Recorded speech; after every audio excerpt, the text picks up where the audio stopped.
Hello mga mares! So, for today's video, gagawa po tayo ngayon ng beef salpicao. Alright, so samahan nyo ko. Let's go!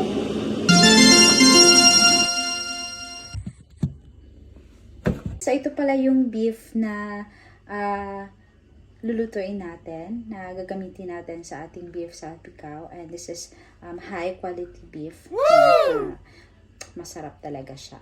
Okay, and pinapakuluan ko na po pala siya para madali lang siyang maluto. Kasi, you know, ang beef, matagal-tagal siyang lulutuin. Alright, so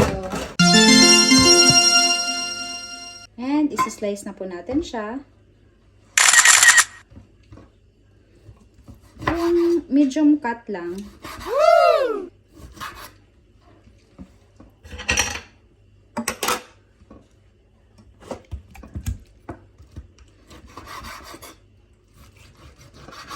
Yan.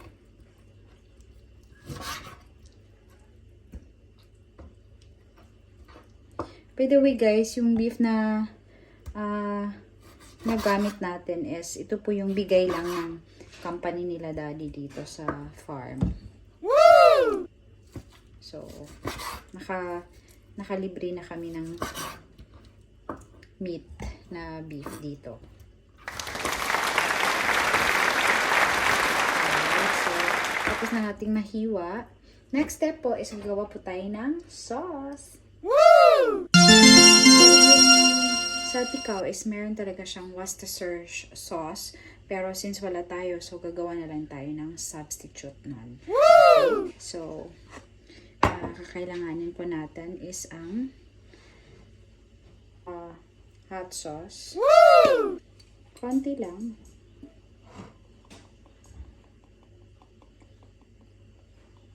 Alright. And then, gagamit po tayo ng lemon. Woo!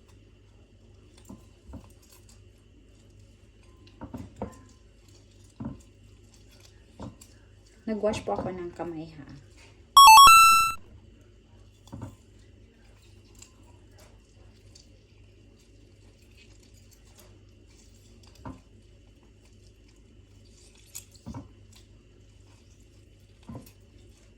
Then, sugar.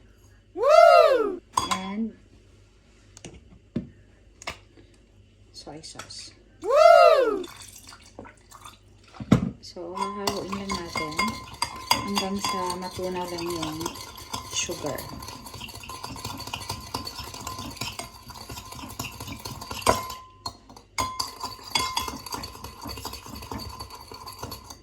So, tabi lang muna natin to.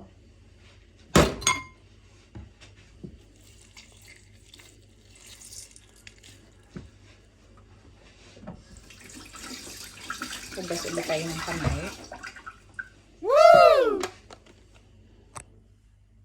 So, na-transfer na po natin yung ating beef dito at nalagyan ko na rin ng konting asin. Gagamit po tayo ng konting magic sarap. Pampa-enhance lang ng lasa. Then, nilagyan ko na rin siya na black peppercorns. Okay, so, marinate lang natin ng mga 10 minutes and then proceed na po tayo sa paggisa. Okay. After 10 minutes. Luwain ko muna. Para madali siyang mag-melt. And naglagay din ako ng inaan muna natin yung apoy para hindi masunog. Maglagay din ako ng konting oil para hindi madaling masunog yung ating butter. Ayan. So, while waiting po na ma-melt yung ating butter, so ito po yung sauce na tinabi natin kanina. Then, lalagyan lang po natin ng konting sugar. Ay, natapon. So, kuha tayo.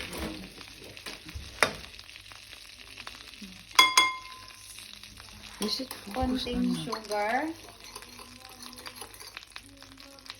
And then, soy sauce.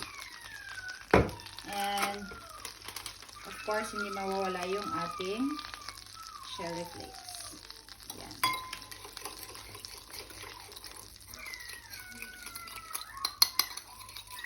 Tikman muna natin. Woo!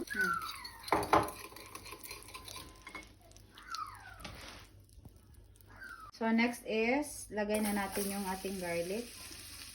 Woo! Make sure na hindi ma-overcook yung garlic. Ayan. So, pag medyo brown na siya, lalagay na natin yung ating beef.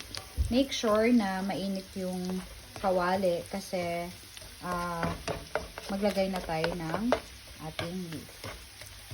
Ayan. So, kakamayin ko na. At nag-wash naman ako ng kamay.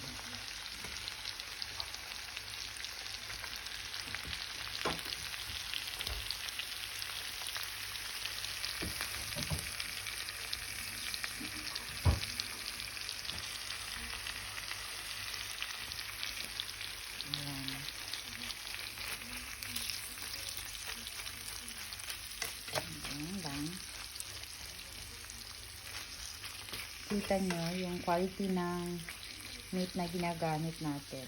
Woo! Good thing, free lang po dito yung meat. Yung beef. Kasi, pag hindi, nako, I'm sure, expensive talaga to. Especially dyan sa atin sa Pinas, no? Yung beef natin dyan, napakamahal. Samantalang dito sa company nila Daddy, bigay lang to. So, we're blessed. Woo! Right. So, ayan. After 5 minutes, lalagay na natin yung sauce na ginawa natin kanina. Wow!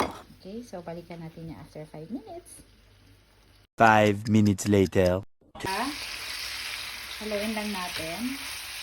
At this time, lalagay na natin yung ating ginawang sauce. Woo! Ayan.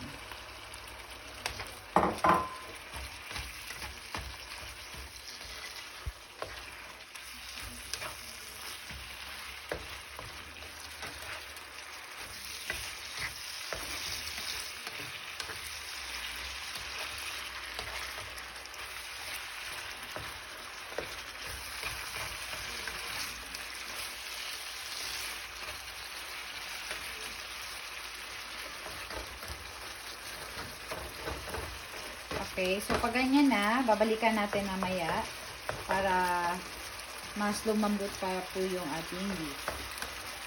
A few moments later. So, ayan na siya. Woo! Ayan, so itong luto na po siya. Wow! So, this time, pwede na natin ilagay yung ating fried garlic. Woo! Ayan, tingnan nyo naman. So, maglagay na po ako ng fried garlic. Wow!